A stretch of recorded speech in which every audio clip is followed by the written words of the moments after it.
அனைவருக்கும் வணக்கம். இந்த இதுல என்ன பார்க்க போறோம்னா, இரும்புச்சத்து குறைபாடு அண்ட் இரும்புச்சத்து குறைபாடினால் ஏற்படும் மற்ற விளைவுகள். ஃபர்ஸ்ட் எபிசோட் ஃபர்ஸ்ட் பாகத்துல என்ன பார்க்க போறோம்னா, இரும்புச்சத்து குறைபாடு குழந்தைகள்ல ஏற்படுவது எவ்வாறு? அதோட விளைவுகள் என்ன? அப்புறம் அதை எப்படி சரி பண்றதுன்றத பார்க்கலாம். முதல்ல குறைபாட்டிற்கான காரணிகள் என்னன்னு பார்க்கலாம். நம்பர் 1 உணவுல போதுமான அளவு இரும்புச்சத்து இல்லாம இருக்கிறது. இரும்புச்சத்து குறைந்த உணவுகளை குழந்தைங்க சாப்பிட்டுச்சுங்கன்னா, இந்த இரும்புச்சத்து குறைபாடு ஏற்படும். இரும்புச்சத்து குழந்தைங்களுக்கு 2 வகையில கிடைக்குது. ஒண்ணு அசைவம், இன்னொன்னு சைவம். அசைவ உணவுல இருந்து கிடைக்கிற இரும்புச்சத்து என்ன இருக்கு? அதுக்கு பேரு ஹீம் இரும்புன்னு பேரு. அதோட இம்பார்ட்டன்ஸ் என்னன்னா, அதோட முக்கியத்துவம் என்னன்னா, அது ஈஸியா அப்சார்ப் ஆயிடும். அது எதுலருந்து வருது? இறைச்சி, கோழி, மீன் இந்த மாதிரியான ஐட்டங்கள்ல இருந்து கிடைக்குது. சைவ உணவு வகைகள்ல உள்ள ஹீமுக்கு பேரு நான் ஹீம் இரும்புன்னு பேரு. அது எதுல இருந்து வருது? பீன்ஸ், பருப்பு வகைகள், கீரை வகைகள் இந்த மாதிரி தாவரங்கள்ல இருந்து கிடைக்குது. இது இந்த அப்சார்ப் ஆகுறது கம்மியா தான் அப்சார்ப் ஆகும். ஆனால் அதுவும் முக்கியமானது. அதுக்கு மேல பதப்படுத்தப்பட்ட உணவு வகைகள், அப்புறம் இரும்புச்சத்து குறைவான உள்ள தானியங்கள், அத அதிகமா சாப்பிடுறதுனாலயும் இந்த குறைபாடு ஏற்படுது. இன்னொன்னு என்னன்னா, குழந்தைகள் குழந்தை பருவத்திலயும், பள்ளி வயதிலயும் குழந்தைகள் வேகமா வளர்றதுனால, அதுங்களுக்கு அதிகமாக இரும்புச்சத்து தேவைப்படும். குழந்தைகள் பிறக்கும்போது 6 மாதங்களுக்கு போதுமான இரும்புச்சத்து உடல்லே இருக்கும். ஆனால் 6 மாசத்துக்கு பிறகு உணவுகள்ல இரும்புச்சத்து அதிகமான உணவு வகைகள் குடுக்கணும். அடுத்து இளம் பெண்களுக்கு மாதவிடாய் தொடங்குன உடனேயே அவங்களுக்கு இரும்புச்சத்து தேவை அதிகமாகும். ஏன்னா அவங்களுக்கு பிளட் லாஸ், அதாவது ரத்தம் ஆம் மாதம் மாதம் போறதுனால. சில நேரங்கள்ல முதல்ல ஸ்டார்ட் ஆகும்போது பிளட் லாஸ் இன்னுமே அதிகமா இருக்கும். அதனால அவங்களுக்கு இரும்புச்சத்து மிகவும் அதிகமாக தேவைப்படும். இன்னொரு பாயிண்ட் என்னன்னா, 1 வருஷத்துக்கு முன்னாடியே மாட்டுப்பால் குடுக்க ஆரம்பிக்கிறது. மாட்டுப்பால்ல இரும்புச்சத்து குறையும். இன்னொன்னு என்னன்னா மாட்டுப்பால் இரும்புச்சத்து அப்சார்ப்ஷனையும் கம்மி பண்ணும். இப்போ மாட்டுப்பாலோட சேர்ந்து காய்கறி சாப்பிட்றீங்கன்னு வச்சுக்கங்களேன், காய்கறிகள்ல இரும்புச்சத்து இருக்கு. ஆனா மாட்டுப்பாலோட சேர்த்து சாப்பிட்டீங்கன்னா அதுல உள்ள இரும்புச்சத்து குடலுக்கு போறத அது கம்மி பண்ணிரும். இன்னொன்னு அதிக அளவு மாட்டுப்பால் குடுத்தீங்கன்னு வச்சுங்களேன், 2, 3 கப்புக்கு அதிகமா குடுத்தீங்கன்னா அதுங்களுக்கு வயிறு ஃபுல் ஆயிரும். மத்த சாப்பாடுகள் சாப்பிடாது. அதனால 2, 3 கப்புக்கு அதிகமா குடுக்க வேண்டாம். இன்னொன்னு என்னன்னா, குறைந்த எடை இல்லைன்னா குறைந்த காலத்திற்கு முன்பே குழந்தைங்க பிறந்ததுன்னு வச்சுக்கங்க. இந்த குழந்தைங்க என்னன்னா, கடைசி 3 மாசத்துல தான் நிறைய அயன் அம்மாவுல இருந்து, தாயிட்ட இருந்து குழந்தைக்கு வர்றது.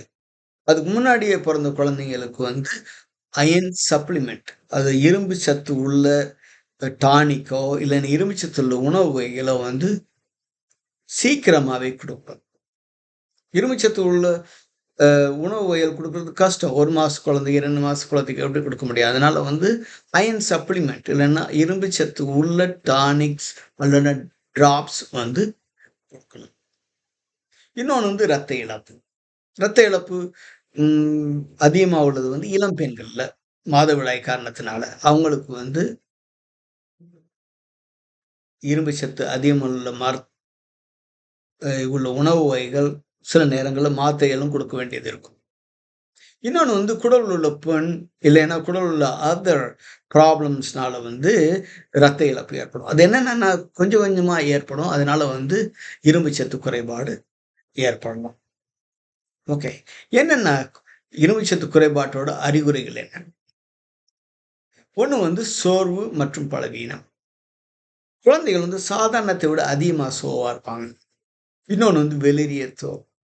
வெளிரிய தோல் இங்க தெரியும், குறிப்பாக உதடுகளில் தெரியும், கண்ணிமைகளில் தெரியும், அகங்களில் தெரியும். இரும்புச்சத்து குறைபாடு இருந்ததுன்னா பசி அளவா அதிகமாக எடுக்காது. பசி அதிகமாக எடுக்கலைன்னா நல்லா சாப்பிட மாட்டேங்க. இன்னொன்று வந்து இரும்புச்சத்து குறைபாடு இருந்தால் அது என்னென்ன பண்ணணும்னா மூளை வளர்ச்சியை பாதிக்கும். நல்ல வளர்ச்சி இருக்காது. குழந்தைங்களால கான்சென்ட்ரேட் பண்ணி படிக்க முடியாது. இன்னொன்று என்ன பண்ணுன்னா வந்து இரும்புச்சத்து குறைவாக இருந்ததுனால நோய் எதிர்ப்பு சக்தியும் குறைவாகும். அதனால வந்து அடிக்கடி தொற்று நோய்கள் வரும். இரும்புச்சத்து குறைவாக இருந்தால் விசித்திரமான உணவு உறுப்புகள் அதுங்களை வந்து சாம்பலை சாப்பிடும், அப்புறம் வந்து டர்ட்டு சாப்பிடும், அப்புறம் அந்த மாதிரி சில நேரம் வந்து ஈவன் மண்ணை கூட சாப்பிடும். அப்படி இருந்ததுன்னா வந்து உடனே வந்து அந்த குழந்தைங்களுக்கு வந்து இரும்புச்சத்து குறைபாடு இருக்கா இல்லையான்னு வந்து செக் பண்ணுறது நல்லது. அதுக்கு வந்து சில ரத்த பரிசோதனை தான் பண்ணணும். என்னன்னா வந்து ஹீமோகுளோபின், ஃபெரிட்டின் அண்ட் சிஆர்பி அந்த மூணையும் பண்ணீங்கன்னாவே உங்களுக்கு தெரியும் இரத்த சோகை இருக்கா, இரத்த சோகை இல்லாமலும் இரும்பு சத்து குறைபாடு இருக்கா அப்படின்னு கண்டுபிடிச்சது. கண்டுபிடிச்சா நிவர்த்தி பண்றது வந்து ரொம்ப ஈஸி. இப்போ தடுப்பு மற்றும் சிகிச்சை முறைகள் என்னென்னு பார்க்கலாமா? இரும்புச்சத்து நிறைந்த உணவு வகைகள் சாப்பிட்றது தான் வந்து பெஸ்ட் வே டு ப்ரிவென்ட். எப்படி வந்து தவிர்க்கிறதுன்றது முன்னாடி சொன்னது மாதிரி அசைவ உணவு வகைகளில் வந்து ஹீம் இரும்பு அதிகமாக கிடைக்கும். அது வந்து ஈஸியாக அப்சார்ப் ஆயிரும். எதில் இருக்கு? மாட்டு இறைச்சி, கோழி இறைச்சி, கல்லிறைச்சி லைக் லிவர் சிக்கன் அந்த மாதிரி. மீன் வகைகள்லையும் அதிகமாக இந்த மாதிரி இரும்பு அதிகமுள்ள சத்துக்கள் கிடைக்கும். சால்மன், டூனா அந்த மாதிரி. முட்டை எஸ்பெஷலி வந்து அந்த எல்லோ யோக் இந்த மஞ்சள் கரு இருக்குன்னா அதில் வந்து அயன் அதிகமாக உண்டு, இரும்பு அதிகமாக உண்டு. சைவ உணவு வகைகள் என்னென்னு பார்த்தீங்கன்னா சைவ உணவுகள் வந்து அதுக்கு பேர் நான் ஹீம் இரும்புன்றது. அது வந்து அந்த அளவுக்கு அசைவ உணவு வகைகள் மாதிரி நல்லா அப்சார்ப் ஆகாது. இதுவும் ஆனால் தேவை.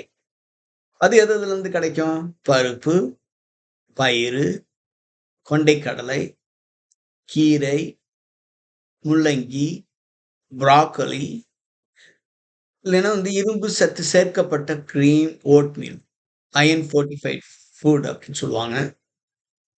குழந்தைங்க பெரிய குழந்தைங்களுக்கு வந்து நட்ஸ், சீட்ஸ், விதைகள் அந்த மாதிரி கொடுக்கலாம். சின்ன குழந்தைங்களுக்கு கொடுக்காதீங்க, அது வந்து சோக் பண்ணிடும். இந்த தாவர வகை இரும்பு சத்து கொடுக்கும்போது வந்து வைட்டமின் சி உள்ள பழங்கள் கொடுக்கறது நல்லது. ஏன்னா வந்து அது வந்து இரும்பு சத்து அப்சார்ப்ஷனை வந்து நல்லா பண்ணும். லைக் ஆரஞ்சு அண்ட் கொடமிளகா இதெல்லாம் சேர்த்து கொடுத்தீங்கன்னா வந்து அது வந்து இல்லைன்னா வைட்டமின் சி டேப்லெட்டே கொடுக்கலாம். அடுத்து இம்பார்ட்டன்ட் என்னன்னா மாட்டுப்பால் அளவு வந்து அது கண்ட்ரோல் பண்ணும். ஒரு 12 மாதத்துக்கு முன்னாடி மாட்டுப்பால் கொடுக்கக்கூடாது. அதுக்கு பிறகு வந்து 2-3 கப்புக்கு அதிகமாக வந்து கொடுக்காதீங்க. ஏன்னா வந்து முன்னாடி சொன்னது மாதிரி மாட்டுப்பாலில் வந்து இரும்பு சத்து கம்மி. இன்னொன்று வந்து இரும்பு அப்சார்ப் பண்ணுறதையும் அது கம்மி பண்ணிடும். இன்னொன்று வந்து இரும்பு சத்து உள்ள மாத்திரைகள்.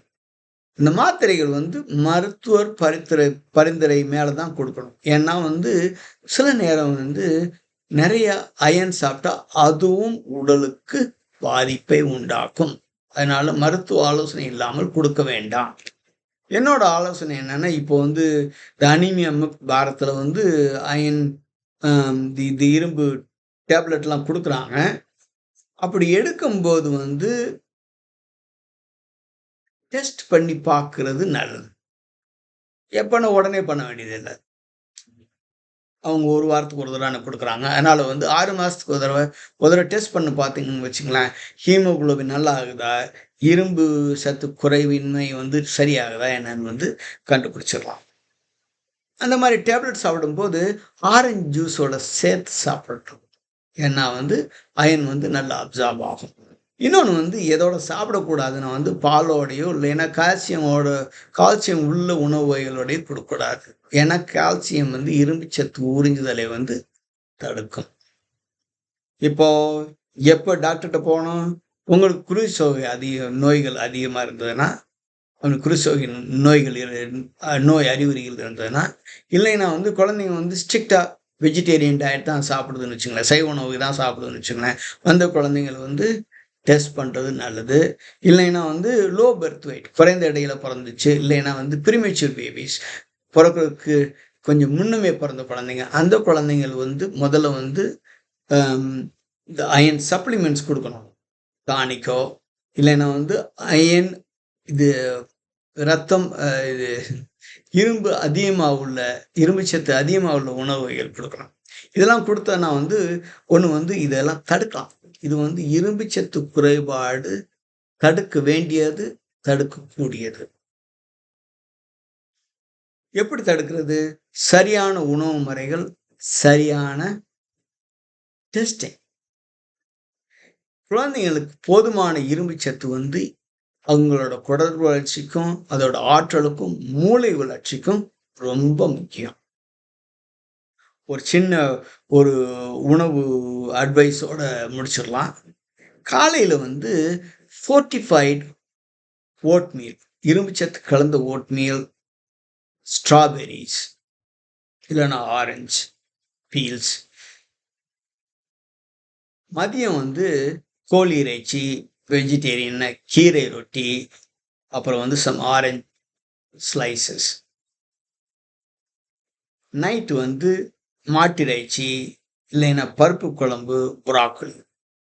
இந்த மாதிரியான ஒரு ஐட்டம்ஸ் கிரியேட் பண்ணிட்டீங்கன்னு வச்சுங்களேன், இரும்பு சத்து குறைவை வந்து தவிர்க்கலாம். இதுல வந்து பேரண்ட்ஸ் எச்சரிக்கையா இருக்கணும். ஏன்னா குழந்தைங்க ஆரோக்கியம் அல்லது அண்ட் ஆல்சோ மூளை வளர்ச்சி, அதுங்களோட படிப்பு எல்லாத்துக்குமே வந்து இந்த இரும்பு சத்து குறைவில்லாம பார்த்துக்கிறது வந்து ரொம்ப முக்கியம். இத்துடன் இந்த பதிவு நிறைவு பெறுகிறது. அடுத்த பதிவில் நாம் சந்திப்போம். வணக்கம்.